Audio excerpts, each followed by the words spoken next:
dia. Vamos iniciar mais uma reunião, quarta-feira, dia 19 de setembro de 2018. Tá gravando?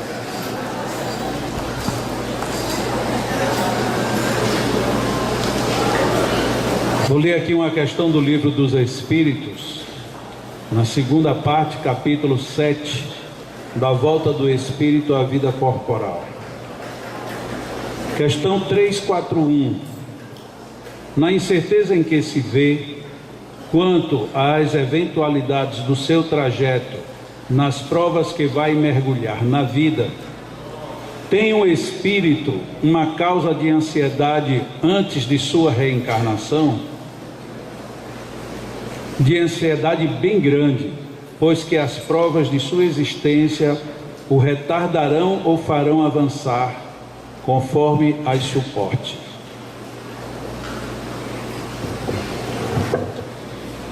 Este quesito, se não nos disse agora muita coisa diretamente, já nos disse no dia que nós iniciamos a vinda a este planeta.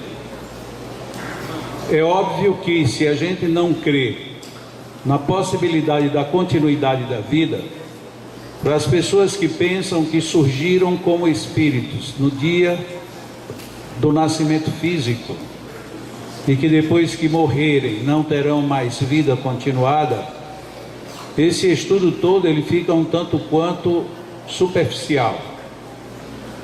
Mas na hora em que a gente imagina toda a perfeição da vida, da natureza e de uma justiça que às vezes a gente até nem entende, mas que é muito bem pontuada como justiça divina, nós automaticamente nos assenhoreamos da hipótese de que não é possível que eu tenha nascido do nada, quando morrer vá para o nada, e o nada é quem vai prevalecer, porque vários instintos nos dizem o contrário, e o primeiro deles é o instinto de conservação.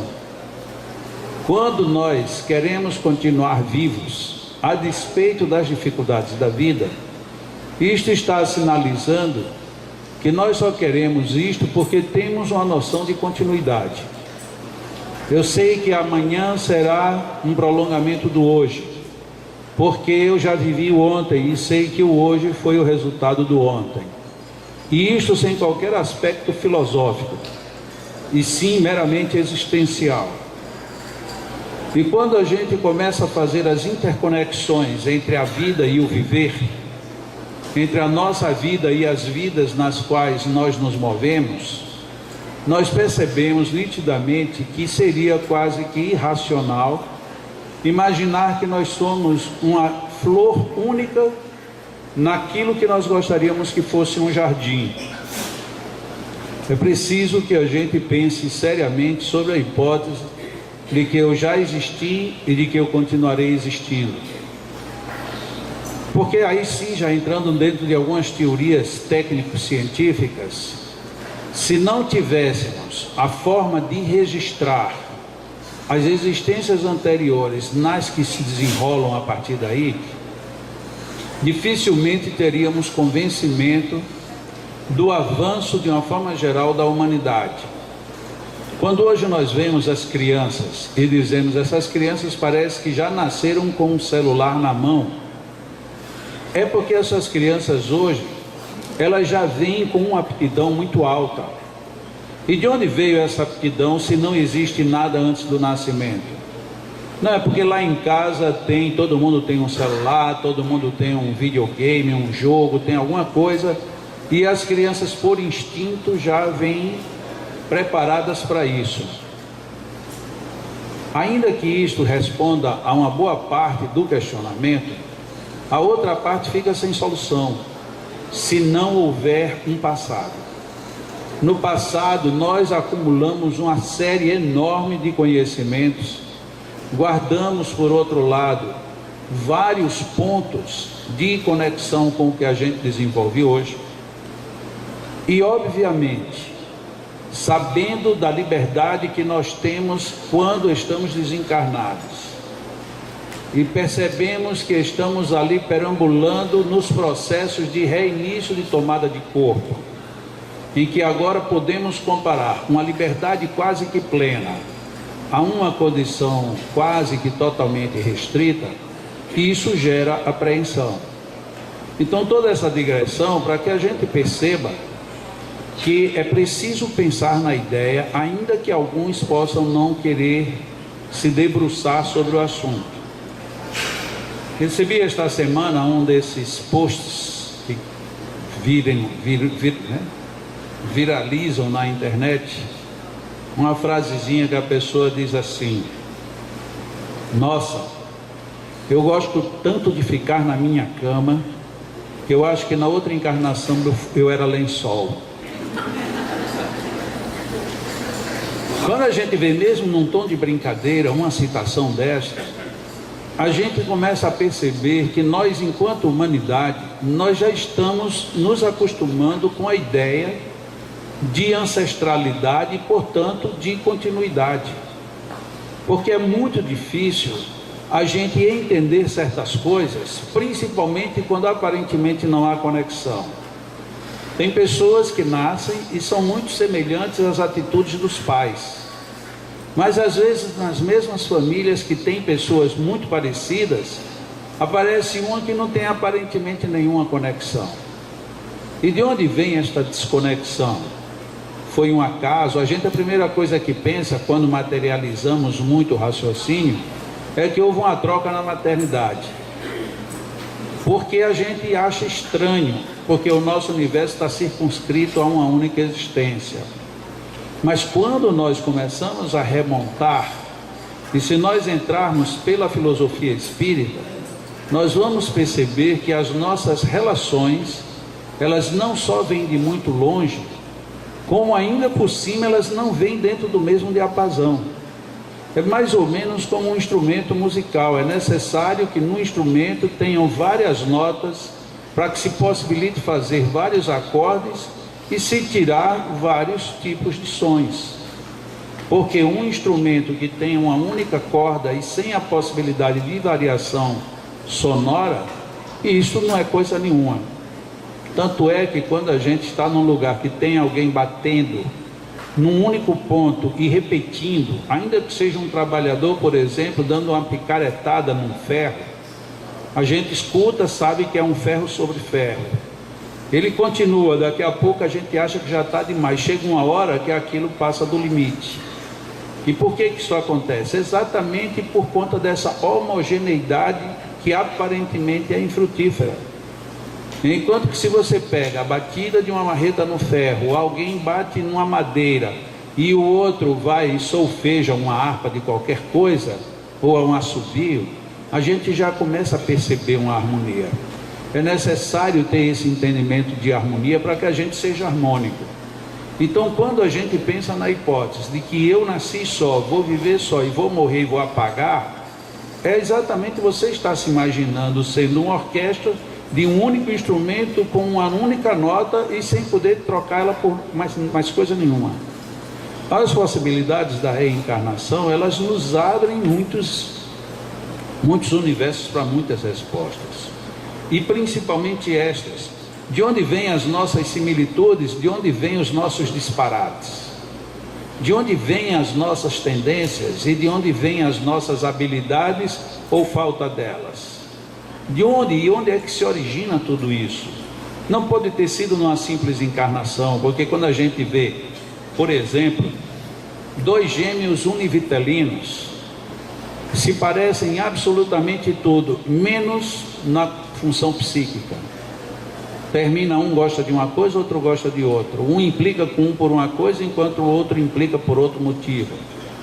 Bom, porque se todo o processo fosse meramente orgânico genético, não haveria nenhuma razão para dois gêmeos univitelinos terem personalidades diferentes.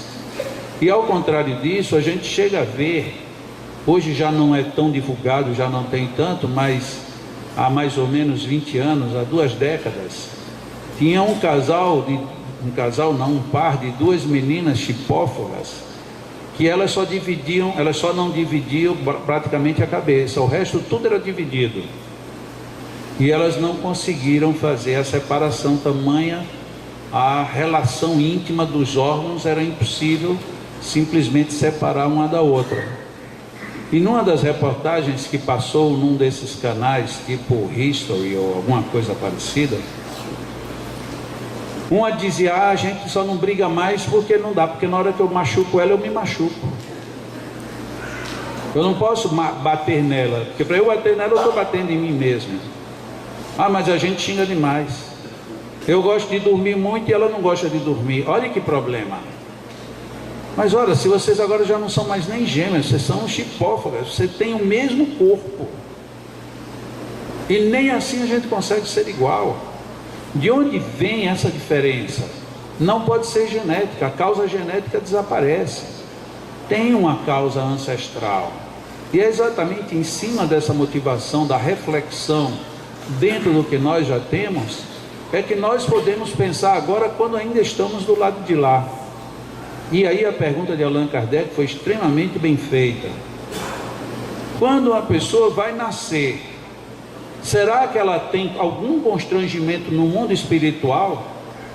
Porque ele sabe, como todos nós sabemos, que quando a gente está próximo da morte, ou a gente começa a pressentir, a gente fica receoso, a maioria, né? Fica receoso, fica temeroso, e a gente tem uma lei de conservação muito forte, quase a que nos expulsar da entrega à morte. E então ele queria saber, e para vir de lá para cá? Será que tem esse mesmo temor ou os espíritos vêm numa boa? A resposta em seja que isso depende também do nosso progresso. Tem alguns que dizem assim: eu vou aceitar isto. Assim como tem pessoas que dizem: eu vou tomar uma injeção muito dolorosa porque eu preciso me curar. Mas não quer dizer que a injeção não vai doer. Eu vou tomar porque eu preciso. Mas eu tenho consciência. Mas tem outros que você tem que levar para o hospital, amarrar para poder dar a injeção, porque ele mesmo vai dizer: eu quero ficar bom, mas se for para tomar essa injeção, eu não quero. A mesma coisa é o processo reencarnatório. Tem espíritos com total lucidez que têm consciência de que chegou a hora de vir encarnar outra vez. E eles devem dizer algo mais ou menos do tipo: nossa, é mais uma dureza, mas eu vou assim mesmo. Mas a maioria vem de certa forma constrangido. Quando a gente lê as várias narrativas de vários autores a respeito de espíritos que estão para renascer, eles entram num processo que nós chamamos de natural, mas é um natural forçado, de você começar a ficar lerdo, perdendo a memória, vai perdendo o foco, você vai ficando como que anestesiado, para poder permitir, sem maiores embaraços, o entrelaçamento de você num processo de fecundação que vai acontecer. Tanto que a grande maioria dos espíritos, para reencarnar, precisa estar exatamente nesse estado de torpor, porque senão ele vai embaraçar o próprio processo reencarnatório. Imagina, se nós vamos nascer entre amigos, a gente vem mais ou menos conformado. E quando a gente vai nascer entre pessoas que a gente não gosta, imagina você ser filho de uma pessoa que você detesta. Imagina você ser uma pessoa que vai nascer num lar onde você sabe que as teorias ali vigentes são totalmente contrárias às teorias que você tem no seu próprio psiquismo. Tudo isso naturalmente vai fazer despertar algumas divergências quando a gente estiver reencarnado. Mas muito antes disso, no próprio processo reencarnatório, vai ter alguns trabalhos. A gente sabe que tem algumas pessoas que antes de reencarnarem, os pais entram em verdadeira briga, porque de alguma forma pressente quem vem. Não quer dizer que eu ter uma certa resistência à gravidez, não quer dizer que é porque quem vem vai ser meu inimigo. Mas é quase certo que quando vem o inimigo, você fica mais indisposto. A lei é tão perfeita que no desenrolar da própria maturação da gravidez, essas energias mais densas se dissipam e o ser reencarnante assume agora uma nova personalidade, inclusive orgânica. E isso muda o quadro. Por isso que muitas vezes a gente consegue superar alguns antagonismos no processo reencarnatório. E aí se estabelece a primeira grande missão da reencarnação. É exatamente este mergulho, porque você não consegue mergulhar sozinho. Você vem através de, e essa pessoa precisa, por sua vez, dizer: e eu te aceito. E a aceitação, na maioria dos casos, pede apoio, suporte. E aí é onde vêm os companheiros, os familiares, as pessoas, para estabilizar um quadro que muitas vezes é complexo. Um processo de gestação, ele não é difícil, ele não é cheio de nuances só no assunto biológico. Daí, quando Allan Kardec afirmou que um dia todos terão que ter essa noção espírita, não é porque o espiritismo será a grande religião, mas é porque o espiritismo oferece a grande oportunidade de nós pensarmos naquilo que a gente ainda não pensa.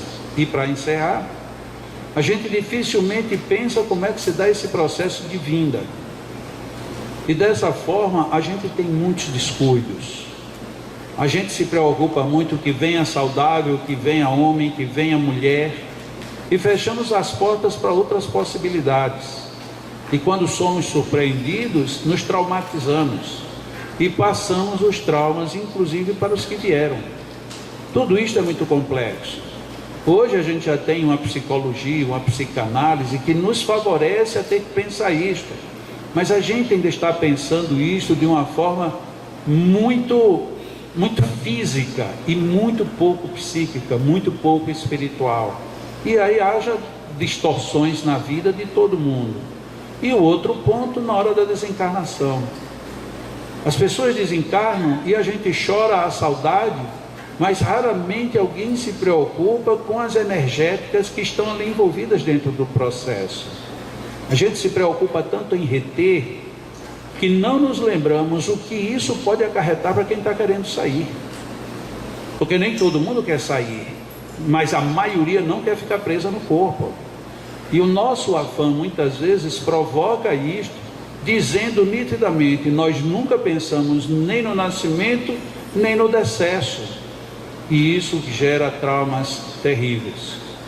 O ideal é que a gente pense, e parece que bem coincidente isso, porque há 2 semanas eu falei aqui bastante sobre o que seria a morte, e hoje está nos prelúdios da vida. E a gente também, mesmo como espíritas, terminamos pensando muito pouco sobre isto. E aí homenageamos a mulher quando engravida, ficamos todos felizes porque o ultrassom já apresentou um coração pulsando, e nos esquecemos do próprio ser que está vindo. Quantas vezes ele está pedindo para que a gente amenize a ele as vibrações para que ele de fato seja bem-vindo. Isso depende da nossa ação de boa aceitação e de bom envolvimento dos pais, mas de todos os que estão em derredor. A própria natureza nos convida. Quando a gente vê qualquer ser humano grávido, todo mundo toma um certo carinho, toma um certo cuidado. É como a natureza dizer: olha, vamos cuidar que isso aqui é um processo difícil, e quanto melhor nos relacionarmos, melhor será para todos. Então, é chegada a nossa hora de uma magnetização coletiva. E o que é uma magnetização coletiva? É uma oportunidade em que várias pessoas se unem com propósitos extremamente nobres e o coração cheios de viva vontade, para nos doar a melhor energia, os melhores fluidos. E nós nos colocarmos em sintonia com padrões mentais, emocionais e espirituais mais elevados, a fim de adquirirmos a capacidade de absorção da melhor qualidade, da melhor intensidade, e desta maneira nos reabastecermos com todas estas energias que vivificam as partes que estão frágeis, que fortificam os nossos interesses no bem, e que nos auxiliam diretamente na superação de nossas fraquezas.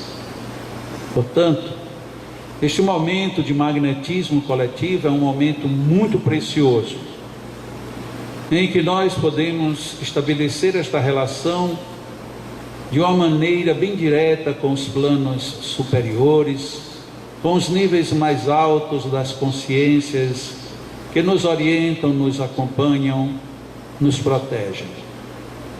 São fluidos humanos e fluidos espirituais que ficam à disposição de cada um de nós. E que o melhor caminho para bem absorvê-los é iniciar pensando e fazendo assim: Deus, Pai de amor e bondade, estamos aqui para receber de Ti todas estas bênçãos que nos ofereces.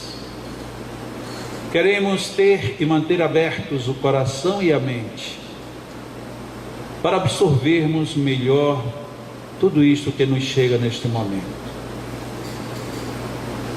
E o Teu poder e a Tua sabedoria são tão grandes, que mesmo muitas vezes estando longe, quando refletimos nestas possibilidades, começamos a sentir fluir tudo isto em nosso corpo e em nossa alma.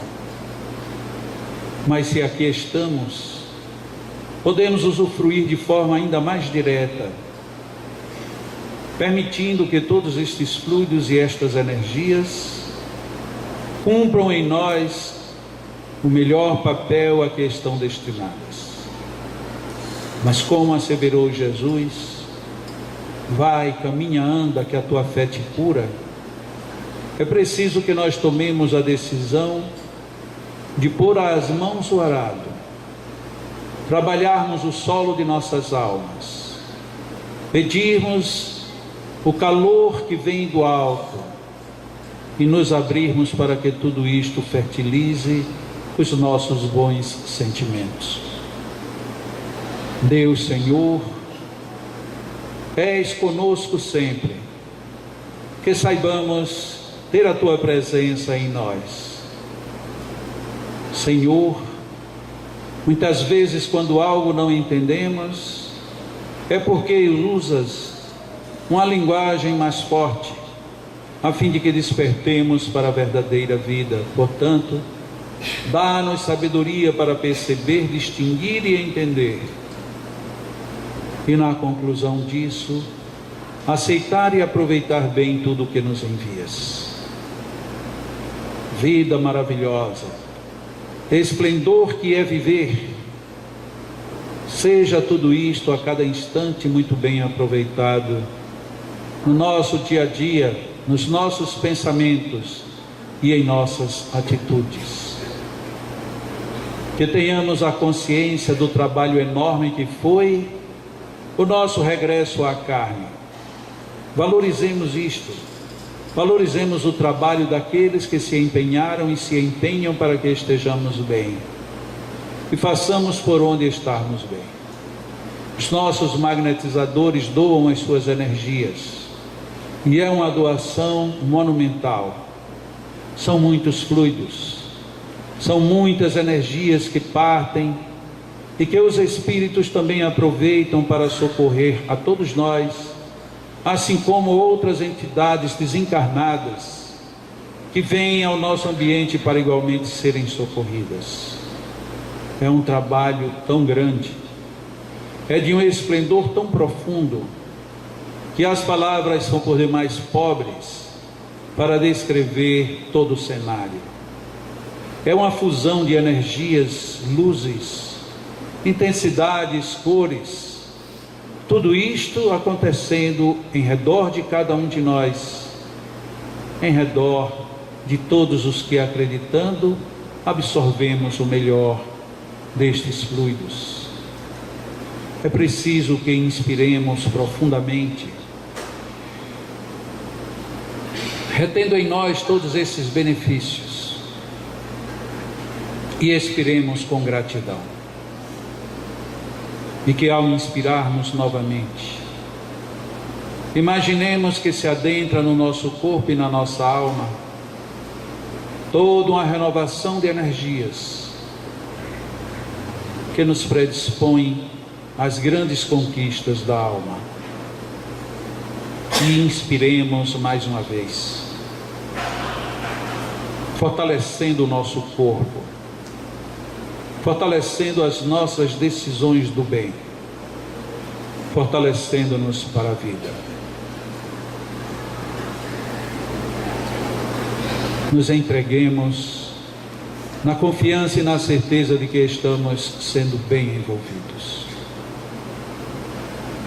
As energias são muitas e as nossas capacidades de absorção são imensas, desde que assim acreditemos. Absorvamos e aproveitemos tudo isto, enquanto os nossos magnetizadores vão magnetizar nossas águas. Permaneceremos em oração, aproveitando tudo isto que nos é dado, que assim seja.